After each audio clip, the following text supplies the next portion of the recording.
Today, we're going to take a closer look at beta nightmares. Beta nightmares have a relatively common misprint that affects the M in swamps. You can see it right here.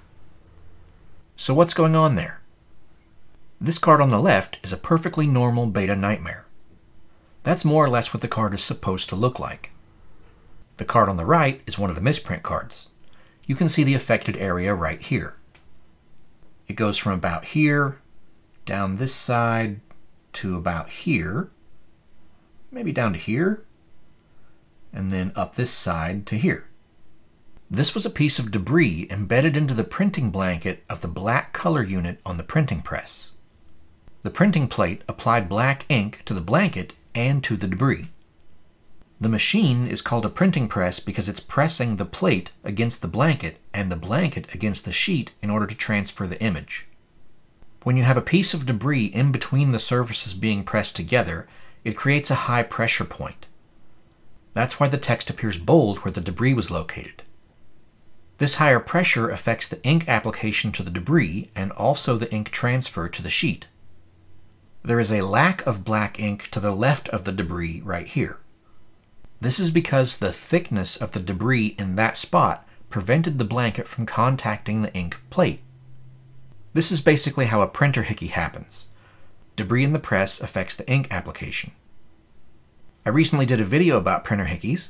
If you want to learn more about them, check out the link in the top right corner. The reason that the letters are white in that area is that the non-black colors have a knockout where the letters are supposed to be located. A knockout is essentially a blank space. It could be done to prevent subsequent applied colors from obscuring the area, or it could be done to prevent unnecessary ink buildup. Excessive ink buildup can cause quality problems during the print run. Using less ink saves money, which can add up if you're printing millions of cards. Most alpha, beta, and unlimited cards have a knockout under the rules text. I haven't closely inspected all the cards from each set to verify whether all the cards are affected, but they might be.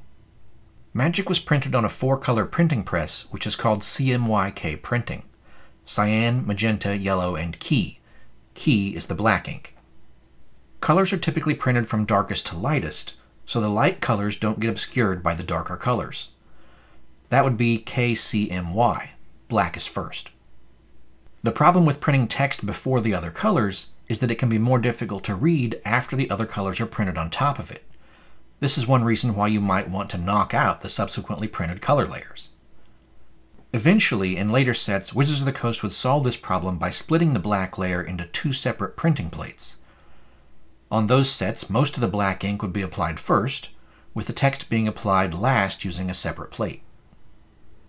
Scrolling over to the next card, we see that the debris has moved. It looks like the bottom stayed in the same spot here, but the top of the debris has shifted towards the right into the card frame. Again, you can see the bold lettering where the debris is located. The debris is still located on the printing blanket of the black color unit. There's a thin line along the left edge of the debris, which is still devoid of black ink due to the thickness of the debris.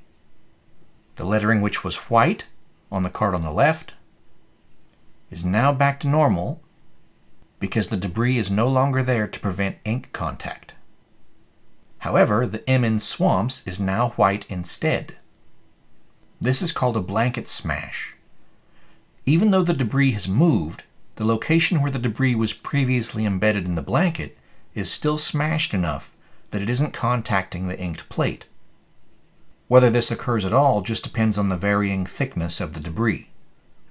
With some time, the blanket will slowly expand back to its original thickness, but until that happens, cards will be misprinted. Scrolling over to the next card, we can see that the debris is still in the same location, but it's no longer on the black layer. Instead, the debris has ridden the sheet down to a different color unit. The background of the text box is created with magenta ink and yellow ink.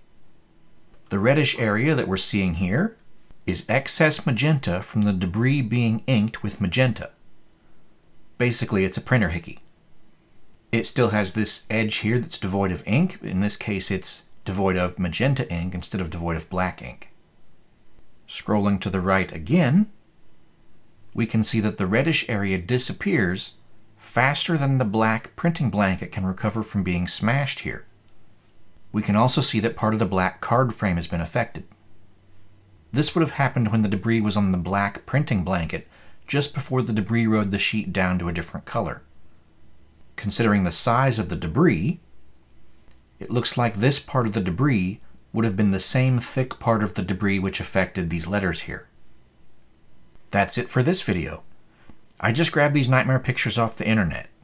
If you collect enough cards with this error and put them in the correct order, you could use it like a flip book so that you can watch the debris move around. See you next time.